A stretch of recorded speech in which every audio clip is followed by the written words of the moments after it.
jewe Ndayishimiye Barisito. Igenekerezo rya 18 ruheshi niho umukuru w'igihugu Evariste Ndayishimiye yimikwa mu mabanga yo kurongora igihugu c'u Burundi. Mwijambo ryiwe ku Barundi yashikirije ko azohemuka ari uko umunwa wose w'umurundi uronse ico ufungura, umufuko nawo ufise amafaranga. Muri imyaka 5 rero iheze vyibonekeza ko imvugo yabaye ingiro, kubera ko ari nkingi ntabanduka kwiterambere, amahoro n'umutekano vyarakomejwe kugezaho abarundi batigeze barara ntibuca. Abarundi mu mice yabo bagize ubwira n'inguvu mu gukamisha ayo mahoro n'umutekano.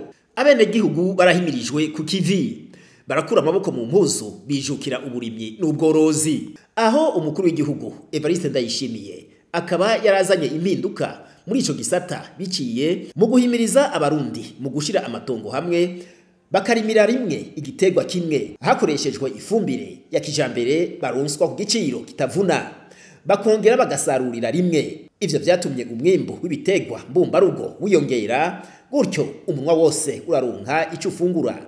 Umusesekara nawo utuma umufuko uronka amafaranga ku murundi wese yemeye kujana nibihe. Ikindi kandi gihambaye, umukuru w'igihugu Evariste Ndayishimiye yakaburiye abarimyi kwijukira ibitegwa njabukamazi, ibitegwa vyinjiza amafaranga y'agaciro. Akaba ari igitegwa cikawa, mbere umurimyi aheruka kudugirizwa amafaranga ku kiro. Igitegwa cicayi, igitegwa civoka cafashwe nk'igitegwa gishasha kibaye njabukamazi. Abarundi barayamaze ngo nahabakomeye kandi biribwa n'amagara. Hampande yo kuvura ku buntu abakenyezi bibungenze, ukwibaruka ku buntu, ukuvura ku buntu abana bari munsi y'imyaka 5, haragwanijwe biboneka ingwara zibiza zitandukanye. Akaba ari nka coronavirus yariko isasikaye inganda hirya no hino mu makungu. Ibitaro vy'amakomine vyarubatswe, mbere na za modokari ruseha abaniha zikaba zimaze kuboneka hirya no hino kuri ivyo bitaro. Incanco zitandukanye zaratanzwe ku buntu, harimwo urucanco rw'ingwara ya malaria yahora ikika abantu ku musego. Ubwo rucanco rukaba rwaramaze gutangwa. Umuhizi mw'iterambere Evariste Ndayishimiye afatikanije n'abamufasha kurongora igihugu yarakuye ugwaruka ku marigara akoresheje umugambi w'iterambere payeje. Umugambi watumye ugwaruka gwijukira imigambi y'iterambere itandukanye. Ivyo vyatumye ugwaruka rumenyera kwironderera, ukwitunganiriza ubuzi no guhereza akazi abandi. Mu ntumbero yo gukomeza no guteza imbere ubutunzi bw'igihugu, ku ngoma Evariste Ndayishimiye harubatswe vyankenerwa nanga nguvu kw'iterambere ry'u Burundi. Aho twovuga ingomero z'umuyaga nkuba, akarorero urugomero rwa Jiji Murembwe n'ahandi. Haratejwe imbere inyubako z'ikibuga c'indege mpuzamakungu Melchior Ndadaye.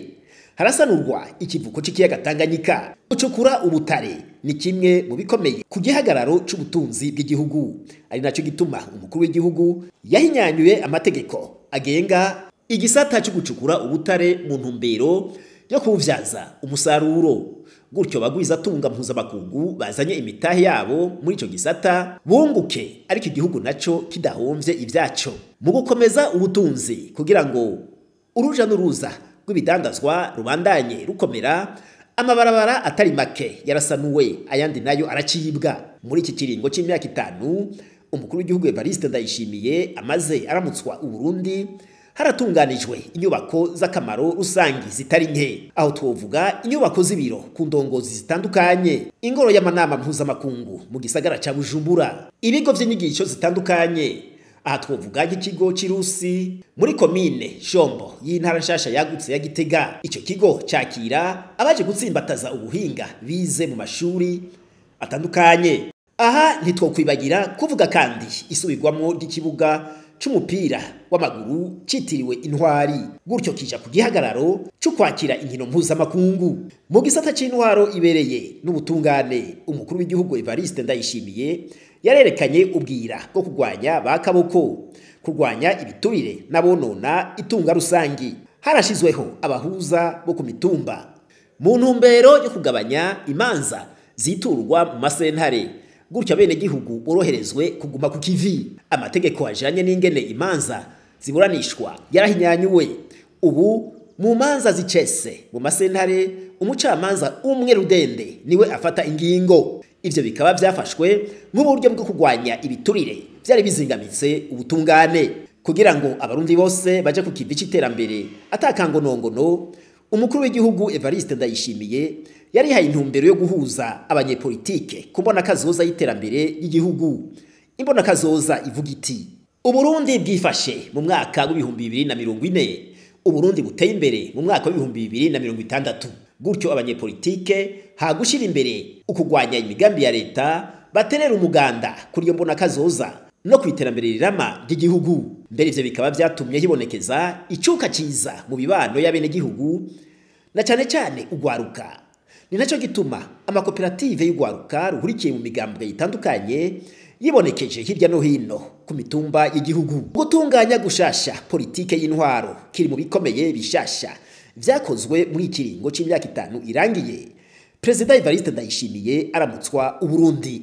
Igihugu cagiye ku yindi ndinganizo, intara ziva kuri 18 zija kuri 5, amakomine ava ku gitegeri c'119 aja ku gitegeri ca 42. Gutyo uburebure uburinganire bw'intwaro buragugwa.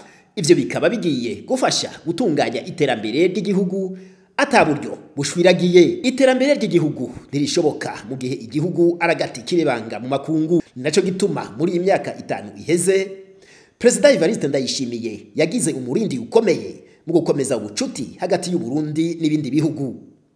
Ubucuti mu bijanye no gufashanya mu iterambere biciye nko mu guhanahana ibidandazwa, ugufashanya mu iterambere nko mu vy'uburimyi nk'akarorero amasezerano u Burundi bwagiriraniye n'igihugu ca Serbia muri ntwarante 2025, amasezerano yerekeye kandi ugufashanya mu vyo kwivuna umwansi. Ibikorwa vyaranguwe n'umukuru w'igihugu Evariste Ndayishimiye mu gisata c'imigenderanire n'amakungu vyatumye igihugu c'u Burundi gishinga icumu mu mashinga, maze uruhara rw'u Burundi mu guharanira no gukomeza amahoro mu karere rurigaragaza. Muri make rero mu kiringo c'imyaka 5 iheze harakozwe bishasha bitari bike kwiterambere ry'igihugu n'abene gihugu. Ubutunzi bw'igihugu bwarisununuye, abanyamitahe mva makungu bakaba bagana igihugu c'u Burundi. Gutyo hakaba hariko haboneka amahigwe atuma ubuzi bugwira ku Barundi na cane cane kugwaruka. Ivyo vyose bikaba bigaragaza ubuhizi mu iterambere bwaranze umukuru w'igihugu Evariste Ndayishimiye muri imyaka 5 iheze aramutswa igihugu c'u Burundi.